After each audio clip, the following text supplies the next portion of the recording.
자, 김상조 이야기를 좀 더 하겠습니다. 실질적으로 문재인 대통령이 임명해서 당장 효과가 나오고 있는 바로 그런 자리이기 때문에 김상조 공정거래위원장을 이야기 안 할 수가 없는데, 일단은 우리 생활에 굉장히 밀접한 치킨이 지금 바로 정리가 되는 느낌이에요. BBQ 치킨, 교촌 치킨, BH 치킨 뭐 이렇게 해가지고 가격을 올리려고 했었어요. 이게 왜 문제가 되냐면은 가격을 다 맞춰버리거든. 빅3라고 불리는 회사가 가격을 혼자만 올리면 안 사 먹고 다른 쪽으로 올리잖아요. 다른 업체에. 빅3 중에 보통 우리가 통닭 시켜 먹을 때 동네에서 뭐 되게 작은 프랜차이즈도 있고 개인 통닭집도 있겠지만 굉장히 많은 빅3라고 불리는 이유가 상당히 많은 치킨집들이 홍보력 때문에 그런 거예요. 전화번호를 알고 있는 홍보력 때문에 이 빅3한테 전화를 하게 되는데, 그 빅3들이 담합해서 가격을 올려버리면 소비자들은 그냥 먹고 당하게 사는 거거든요. 2,000원, 3,000원씩 올려요. 문제는 이게 이렇게 가격이 올라서 프랜차이즈점에 그 이익이 돌아간다고 하면 난 그나마 이제 좀 이해를 해줄 수가 있어. 자영업자들이 좀 나아질 수 있겠구나. 근데 이러한 이득이 닭 생산 농가나 프랜차이즈를 진행하는 사람들한테 한 푼도 안 돌아가고 전혀 본사의 이익으로만 치솟아 올라간다는 거 아니에요. 그렇지. 닭값은 현재 거의 최저 수준에 머물러 있는데 이 치킨 완성품 이 납품하는 가격은 2만 원 넘어가는 게 기본으로 지금 다 올라가 있는 상황이라는 거지.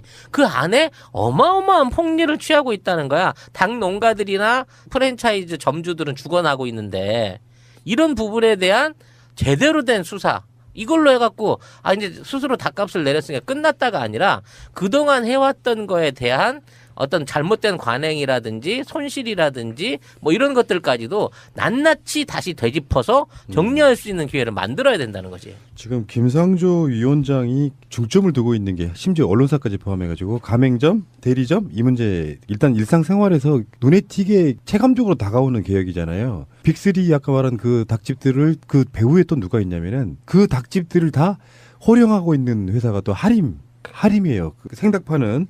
근데 하림 자체도 그 김홍국 회장이 편법 승계, 장남이 25살 먹었어요. 이제 김홍국 씨가 지금 60세 정도 됐고 10조 원 규모에 달하는 그룹을 물려받는 과정에서 증여세가 100억 원 내는데 그쳤어요. 그런 부분 때문에 지금 김상조가 공정거래위원장이 되면 하림부터 선보일 것이다 이런 얘기가 있고, 실질적으로 지금 현재 하림뿐만 아니라 제재를 처음으로 발표한 것은 부영그룹입니다. 부영그룹 회장이 공정거래위원회에 의해서 처음으로 고발됐습니다. 이제 이런 류의 불법 승계, 상속 이런 부분에 대한 본격적인 조사, 앞으로는 이제 근절이 되기도 하겠지만 과거에 있었던 그 사법적으로 처리할 수 있는 공소시효가 남아있는 부분에 대해서는 다시 철저하게 재수사를 할 원칙이라고 합니다. 그러니까 그동안 잘못된 방법으로 이루어졌던 부의 승계를 원론적으로 되돌려놓고 다시는 그러한 편법 승계가 일어나지 않도록 제도적인 장치를 마련해서 대국민의 합의를 통해서 건드릴 수 없게 만들어 둬야만 지금 이 지리한 부의 세습 관계, 끊임없는 재벌의 어떤 그 서열 승계가 그 완전히 막아질 수 있는 기회가 생긴다는 거죠. 하림에 대해서는 지금 이제 불법 승계 그런 방식인 거고, 부영 같은 경우는 김상조 공정거래위원장이 가장 관심 있게 보고 있는 분야가 일감 몰아주기잖아요. 회장이 자기 지분 갖고 있는 다른 자회사도 아니고 다른 회사에다가 일감을 몰아주면 그게 법 위반이에요. 그 회사에다가 다른 차명으로 7, 8개에다가 자기가 사실상 만든 회사를 일감을 몰아주는 거예요. 이렇게 떨어지는 일감들을 다 또 그런 회사들 가져가는 방식. 그게 가장 공정거래위원회에 포착된 게 부영그룹이라는 거예요. 일감 몰아주기입니다. 부영그룹에 대한 그 제재가 시작된 거는. 프랜차이즈를 하나 열면 최저임금이 굉장히 문제잖아요. 최저임금을 올려야 되는 게 맞는데 지금 작은 영세업자들이 못하는 이유 중에 하나가 프랜차이즈가 너무너무 많은 게 첫째야. 그런데 프랜차이즈 피, 거기에다가 홍보비, 또 뭐 인테리어비, 이런 비 저런 비에 해가지고 내는 비용이 너무 많잖아요. 거기 더하기 뭐 이런 거 저런 거. 한데 이렇게 그 누락된 계열사들에게 일을 다 몰아주면서 자기네들은 이득은 다 취하고 가맹주들은 돈을 벌 수가 없는 구조를 만들어 놓아서 이게 정말 후계자만 그 돈을 빼돌린 게 아니고 영세업자 자체도 돈을 못 벌게 하는 구조를 지금 만들어 놓은 거잖아요. 근데 지금 이게 슬슬 대기업으로 가고 있어요. 그러니까 지금 우리가 부영만 해도 어마어마한 대기업은 아니잖아요. 그렇죠. 근데 이제 한진그룹이라든지 LG, 현대, 삼성, GS 하나 같은 10대 재벌 안에 드는 회사들이 다 대부분 그런 식으로 지금 편법, 차명 이런 걸로 일감 몰아주기를 계속 하고 있어 왔던 거를 다 손보겠다는 거거든요. 지금 우리나라가 지금 재벌들 그러니까 매판 잡았는 70년대 초반에 이제 외국 차관들로 해서 만들어졌던 어떤 독재에 부역했던 매판 자본들이 3세 승계를 공통적으로 앞서고 있는 그 수준이거든요. 2세도 우리나라의 어떤 법적인 제도가 미비할 때 2세 승계가 일어났지만 이번 삼성 같은 경우도 3세 승계를 이제 무리하게 진행하려다 보니까 새로운 편법 또는 어떤 그 불법적인 라인을 정치적인 라인을 통해서 이런 것들을 시도하려는 예가 있었는데 그것 때문에 사실은 나라가 뒤집힌 거 아니에요. 그렇죠. 그런데도 불구하고 이런 류의 승계를 꿈꾸고 이런 걸 시도하겠다는 애들 자체가 있기 때문에 이 김상조라는 사람을 어떻게든 낙마시키고 철두철미하게 막고 싶었을 거거든요. 자, 이것들에 대한 효과가 지금 벌써부터 나타나고 있는 거예요. 이제 대대적인 개혁, 어찌 보면 전쟁에 가까운 개혁에 어떤 시발점이 지금부터 시작되는 거고 분명히 그 선전포고를 우린 정당하게 법대로 원리 원칙대로 하겠다라고 선포를 하고 대기업들 수장들 나와 당신들하고 지금 전쟁 전에 피 흘리기 전에 합의 볼 용이 있어. 일단 한번 나와라고 선전포를 하고 있는 거죠. 우리 대통령 정말 대단하신 거 아니에요. 이거를 정말 머리에 다 구상하고 있던 이런 사람들을 제자리에다가 배치를 했는데 임명받은 지 얼마 됐다고 대기업들 지금 후덜덜 하고 있어요. MCM 그 성주그룹 있잖아요. 거기도 후덜덜덜 하고 있고 거기는 그냥 지금 시작을 하지도 않았는데도 불구하고 그러고 있는 거 보면은 인사 정말 잘하셨습니다. 뭐 얘기 나온 김에 김성주 대한적십사 총재는 임명된 그 기간 동안 적십자 회비를 안 냈대. 진짜 이것도 불공정이야. 패작이니까 안 내도 네. 되는 건가? 김상조 자체가 문재인 대통령은요 그 자리에 맞는 사람만 임명 잘하면 되는데 워낙에 평생을 바쳐온 사람이잖아요. 무엇이 문제인지 정확하게 꿰뚫고 있는 사람이에요. 들어가자마자 뭔가 준비한 게 아니고요. 수년 동안 그걸 준비했던 사람이니까 취임하자마자 그 자리에 딱 앉으면서 뭐가 문제라는 걸 바로 지시를 하는 거죠. 지금 지난 4년 동안 우리나라의 이 공정위와 감사원은 있어도 없는 기관이었어요. 얘네들이 뭐 하나 제대로 밝혀내거나 이런 류의 문제를 제기하거나 제재했던 사항이 있었냐고. 걸림돌이 됐죠. 오히려. 그러니까 지금 그동안 해왔던 공정위의 역할은 사실상은 은폐 아니면 협조 방임 이거에 지나지 않았다는 거를 너무 제대로 보여주고 있는 거예요. 그러니까 저는 이런 생각해봤어요. 문득 김상조가 되기를 바라지 않는 재벌들 그들은 청문회 과정에서 로비 또는 조직적 개입 이런 건 없었을까? 강경화가 외교장관 되기를 바라지 않는 뭐 일본이라든지 외교부 세력이라든지 이런 사람들은 또 자유한국도 마찬가지고 이 사람들은 조직적으로 뭔가 낙마시키려고 준비가 없었을까? 개입이 없었을까? 그런 방식으로 봤을 때 사실상 모든 장관 후보자들이 무난하게 통과하는 건 사실상 불가능해요. 김상조가 안 돼야만 했던 이유도 우리가 실제로 있잖아요. 기업들한테 후원금 받고 지금까지 자기들 기득권 유지해왔던 국회의원들 일부는 김상조가 통과되는 걸 바라지 않았을 거 아닙니까? 반갑습니다. 오늘도 많이 오셨네요. 요즘 저에 대해서 과잉 기대와 과잉 보도가 너무 넘쳐나서 정말 제가 부담이 너무 큽니다. 오늘 저희 공정거래위원회가 생각하고 있는 계획과 또는 이제 고민을 여러분들한테 좀 더 자세히 말씀드리도록 하겠습니다. 오늘 본론을 말씀드리기 전에 먼저 서론 사항으로 한 두 가지를 좀 먼저 말씀을 드리겠는데요. 첫 번째는 지난 주말에 치킨값 문제와 관련해서 이른바 김상조 효과라는 타이틀을 가지고 많은 언론 보도가 있었습니다. 그런데 분명히 말씀드리지만 특히 이제 여러분들은 너무나 잘 아시겠지만 공정거래법 3조 2 시장 지배적 사업자의 남용행위, 특히 그 중에서도 가격 남용행위에 해당되거나 또는 이제 담합에 의해서 프라이스 픽싱, 가격을 고정시키는 그런 어떤 사유가 아니라면 공정거래위원회가 개별 기업의 가격 결정 문제에 대해서 개입할 권한이 없습니다. 그러니까 이 점은 여러분들이 좀 유의를 해 주셨으면 좋겠고, 더 나아가서 제가 분명히 말씀드리지만 공정거래위원회는 물가관리기관이 아닙니다. 그런 차원에서 공정위가 시장에 개입하는 일은 없을 것이다 라고 하는 것을 분명히 말씀드리겠습니다. 두 번째 배경 설명으로 말씀드리고자 하는 것은 오늘 그러니까 말씀드리는 내용의 배경에 해당하는 것인데요. 제가 6월 2일 날 인사청문회를 거치고 임명이 되기까지도 한 열흘 정도의 시간이 있었습니다. 시간이 많이 이제 지체되면서 특히 이제 공정위 직원들께서 많이 고생들을 하셨는데요.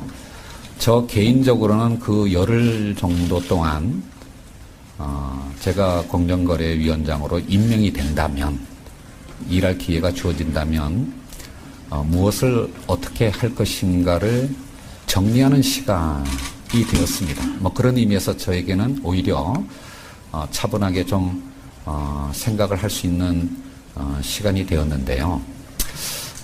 그 과정에서 제가 공정거래위원장으로 일할 기회가 주어진다면 제가 하고자 하는 일을 단기, 중기, 장기의 한 3가지 차원의 과제로 좀 나누어서 생각을 정리를 했습니다. 이렇게 단기, 중기, 장기로 나누게 된 기준은 한 3가지가 있는데요. 첫 번째는 이제 그 과제의 우선순위 또는 이제 시급성이 하나의 기준이 되겠고, 두 번째로는 이제 입법의 필요성, 입법을 해야 되느냐. 이제 법률을 개정하려면 아무래도 이제 국회와의 협의 또는 이제 국회의 법률 심의 등등이 필요하기 때문에 시간이 좀 많이 걸리겠죠. 그렇죠? 그래서 이제 그 과제 중에서 입법적 기반이 필요한 것은 아무래도 좀 이제 뒤로 미룰 수밖에 없는 이제 그런 요인이 되겠고요.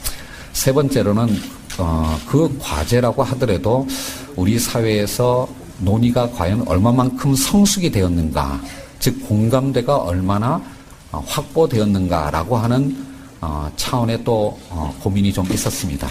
아무리 중요한 것이라고 하더라도 그 내용 또는 방향에 대해서 다양한 검토와 수기를 거쳐서 공감대가 확산이 되어야지만 추진을 할 수가 있는 것이니까 그게 이제 어느 정도나 그런 기반이 확보되었는가라는 고민도 있었습니다. 3가지 기준에서, 즉 우선순위, 시급성 여부, 그 다음에 입법의 필요성 여부, 그리고 논의의 성숙도 여부라는 3가지 기준을 가지고 공정거래위원회가 해야 할 과제를 단기, 중기, 장기 이렇게 3가지 범주로 나누어 보았습니다. 오늘 제가 여러분들한테 이 3가지 범주의 계획을 다 말씀드릴 수가 없습니다. 중기와 장기 과제로 생각했던 부분은 나중에 또 기회가 있으면 말씀드리고자 하고요. 오늘 말씀드릴 단기 과제에 관한 부분도 다 말씀드리지 못합니다. 그 일부만 여러분들한테 좀 말씀을 드리고자 합니다. 왜냐하면 단기 과제라고 하더라도 공정이 단독으로만 할 수 있는 일이 그렇게 많지는 않습니다. 아직 그 새 정부의 정부 구성이 완료되지도 않았지요. 그래서 다른 어떤 유관 부처와의 협의가 필요한 부분도 있고, 더 나아가서 경제부총리나 또는 총리님과 협의가 필요한 부분도 있고, 그렇기 때문에 단기 과제 중에서도 몇 가지만 오늘 말씀드리고자 한다라고 하는 것을 배경으로 좀 먼저 설명을 드리겠습니다. 이제부터 본론인데요. 오늘 제가 생각해 왔던, 그리고 또 이미 지난 금요일 그리고 오늘 오전에 간부 회의 등을 통해서 공정위 내부에서는 어느 정도 이렇게 좀 논의가 되면서 진행이 된 그 단기 과제 중에서 한 4가지 정도를 말씀을 드리고자 합니다. 첫 번째로는 이미 제가 이제 취임사를 하고 아마 여기 처음 내려왔을 때 이미 드렸던 말씀입니다. 첫 번째는 이제 조직 개편과 관련된 것인데요. 다시 한번 말씀드리지만 지금 이제 행자부와 협의를 하고 있고, 그다음에 행자부와 협의가 끝난 다음에도 또 기재부와도 또 협의를 해야 됩니다. 그래서 이 과정이 다 완료되기 전에는 전화 또는 공정위 차원에서 여러분들한테 확정적으로 말씀드릴 수 있는 내용이 많지가 않습니다. 오히려 이런 내용들이 자꾸 언론 보도를 통해서 나가게 되면 뭐 행자부나 또는 기재부 차원에서 오히려 브레이크가 걸릴 수도 있다라고 하는 우려를 갖고 있다라는 점을 여러분들이 좀 양해를 해 주셨으면 좋겠습니다. 충실히 협의를 하겠고요. 이 공정위의 조직 개편과 관련된 사항이 마무리가 되었다라고 한다면 여러분들한테 소상히 설명을 드리겠습니다. 아마 7월 하순경이 되어야 되지 않을까라고 생각합니다. 조금만 더 기다려 주시기를 바라겠습니다. 그래서 뭐 조직 개편이 완전히 이제 세팅이 되고 나면 당연히 그와 관련된 인사 이동도 있을 거고, 그것과 관련해서 이제 공정위의 업무 방향도 좀 더 구체화될 수 있을 것이기 때문에 7월 하순 또는 말경에 좀 더 이 문제와 관련해서 상세하게 여러분들한테 말씀드릴 기회가 있을 것이다라고 하는 것을 먼저 말씀을 드리겠습니다.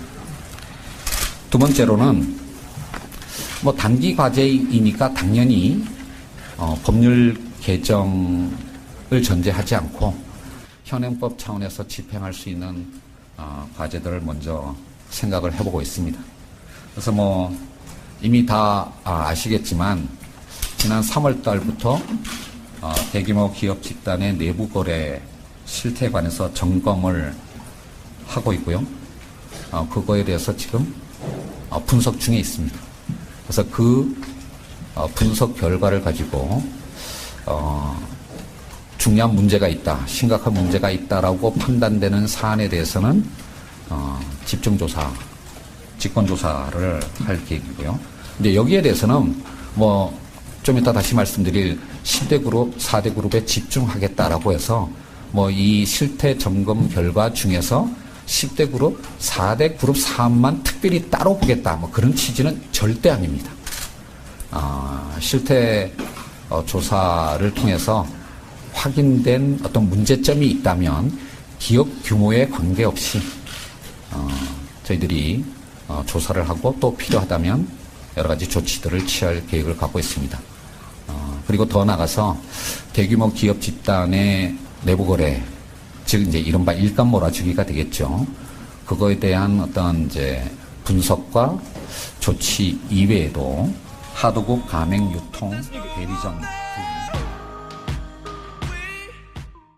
자기네들은 이득은 다 취하고 가맹주들은 돈을 벌 수가 없는 구조를 만들어 놓아서 이게 정말 후계자만 그 돈을 빼돌린 게 아니고 영세업자 자체도 돈을 못 벌게 하는 구조를 지금 만들어 놓은 거잖아요. 근데 지금 이게 슬슬 대기업으로 가고 있어요. 그러니까 지금 우리가 부역만 해도 어마어마한 대기업은 아니잖아요. 그렇죠. 근데 이제 한진그룹이라든지 LG, 현대, 삼성, GS 하나 같은 10대 재벌 안에 드는 회사들이 다 대부분 그런 식으로 지금 편법, 차명 이런 걸로 일감 몰아주기를 계속 하고 있어 왔던 거를 다 손보겠다는 거거든요. 지금 우리나라가 지금 재벌들, 그러니까 매판 자본론 70년대 초반에 이제 외국 차관들로 해서 만들어졌던 어떤 독재에 부역했던 매판 자본들이 3세 승계를 공통적으로 앞서고 있는 그 수준이거든요. 2세도 우리나라의 어떤 법적인 제도가 미비할 때 2세 승계가 일어났지만 이번 삼성 같은 경우도 3세 승계를 이제 무리하게 진행하려다 보니까 새로운 편법 또는 어떤 그 불법적인 라인을, 정치적인 라인을 통해서 이런 것들을 시도하려는 예일 수 있겠구나. 근데 이러한 이득이 닭 생산 농가나 프랜차이즈를 진행하는 사람들한테 한 푼도 안 돌아가고 전혀 본사의 이익으로만 치솟아 올라간다는 거 아니에요. 그렇죠. 닭값은 현재 거의 최저 수준에 머물러 있는데 이 치킨 완성품 이 납품하는 가격은 2만 원 넘어가는 게 기본으로 지금 다 올라가 있는 상황이라는 거지. 그 안에 어마어마한 폭리를 취하고 있다는 거야. 닭 농가들이나 프랜차이즈 점주들은 죽어나고 있는데 이런 부분에 대한 제대로 된 수사 이걸로 해갖고 이제 스스로 닭값을 내렸으니까 끝났다가 아니라 그동안 해왔던 거에 대한 어떤 잘못된 관행이라든지 손실이라든지 뭐 이런 것들까지도 낱낱이 다시 되짚어서 정리할 수 있는 기회를 만들어야 된다는 거지. 지금 김상조 위원장이 중점을 두고 있는 게 심지어 언론사까지 포함해가지고 가맹점, 대리점 이 문제 일단 일상생활에서 눈에 띄게 체감적으로 다가오는 개혁이잖아요. 빅3 아까 말한 그 닭집들을 그 배후에 또 누가 있냐면은 그 닭집들을 다 호령하고 있는 회사가 또 하림이에요. 그 생닭 파는. 근데 하림 자체도 그 자, 김상조 이야기를 좀 더 하겠습니다. 실질적으로 문재인 대통령이 임명해서 당장 효과가 나오고 있는 바로 그런 자리이기 때문에 김상조 공정거래위원장을 이야기 안 할 수가 없는데 일단은 우리 생활에 굉장히 밀접한 치킨이 지금 바로 정리가 되는 느낌이에요. BBQ 치킨, 교촌 치킨, BH 치킨 뭐 이렇게 해가지고 가격을 올리려고 했었어요. 이게 왜 문제가 되냐면은 가격을 다 납해버리거든. 빅3라고 불리는 회사가 가격을 혼자만 올리면 안 사 먹고 다른 쪽으로 올리잖아요. 다른 업체에. 빅3 중에. 보통 우리가 통닭 시켜 먹을 때 동네에서 뭐 되게 작은 프랜차이즈도 있고 개인 통닭집도 있겠지만 굉장히 많은 빅3라고 불리는 이유가 상당히 많은 치킨집들이 홍보력 때문에 그런 거예요. 전화번호를 알고 있는 홍보력 때문에 이 빅3한테 전화를 하게 되는데 그 빅3들이 담합해서 가격을 올려버리면 소비자들은 그냥 먹고 당하게 사는 거거든요. 2,000원, 3,000원씩 올려요. 문제는 이게 이렇게 가격이 올라서 프랜차이즈점에 그 이익이 돌아간다고 하면 난 그나마 이제 좀 이해를 해줄 수가 있어. 자영업자들이 좀 김홍국 회장이 편법 승계. 장남이 25살 먹었어요 이제. 김홍국 씨가 지금 60세 정도 됐고 10조 원 규모에 달하는 그룹을 물려받는 과정에서 증여세가 100억 원 내는데 그쳤어요. 그런 부분 때문에 지금 김상조가 공정거래위원장이 되면은 할인부터 선보일 것이다 이런 얘기가 있고 실질적으로 지금 현재 할인뿐만 아니라 제재를 처음으로 발표한 것은 부영그룹입니다. 부영그룹 회장이 공정거래위원회에 의해서 처음으로 고발됐습니다. 이제 이런 류의 불법 승계, 상속 이런 부분에 대한 본격적인 조사 앞으로는 이제 근절이 되기도 하겠지만 과거에 있었던 그 사법적으로 처리할 수 있는 공소시효가 남아있는 부분에 대해서는 다시 철저하게 재수사를 할 원칙이라고 합니다. 그러니까 그동안 잘못된 방법으로 이루어졌던 부의 승계를 원론적으로 되돌려놓고 다시는 그러한 편법 승계가 일어나지 않도록 제도적인 장치를 마련해서 대국민의 합의를 통해서 건드릴 수 없게 만들어 둬야만 지금 이 지리한 부의 세습 관계 끊임없는 재벌의 어떤 그 서열 승계가 그 완전히 막아질 수 있는 기회가 생긴다는 거죠. 할인에 대해서는 지금 이제 불법 승계 그런 방식인 거고 부영 같은 경우는 김상조 공정거래위원장이 가장 관심 있게 보고 있는 분야가 일감 몰아주기잖아요. 회장이 자기 지분 갖고 있는 다른 자회사도 아니고 다른 회사에다가 일감을 몰아주면 그게 법 위반이에요. 그 회사에다가 다른 차명으로 7, 8개에다가 자기가 사실상 만든 회사를 일감을 몰아주는 거예요. 이렇게 떨어지는 일감들을 다 또 그런 회사를 가져가는 방식. 그게 가장 공정거래위원회에 포착된 게 부영그룹이라는 거예요. 일감 몰아주기입니다. 부영그룹에 대한 그 제재가 시작된 거는. 프랜차이즈를 하나 열면 최저임금이 굉장히 문제잖아요. 최저임금을 올려야 되는 게 맞는데 지금 작은 영세업자들이 못하는 이유 중에 하나가 프랜차이즈가 너무너무 많은 게 첫째야. 그런데 프랜차이즈 피 거기에다가 홍보비 또 뭐 인테리어비 이런 비 저런 비에 해가지고 내는 비용이 너무 많잖아요. 거기 더하기 뭐 이런 거 저런 거 한데 이렇게 그 누락된 계열사들에게 일을 다 몰아주면서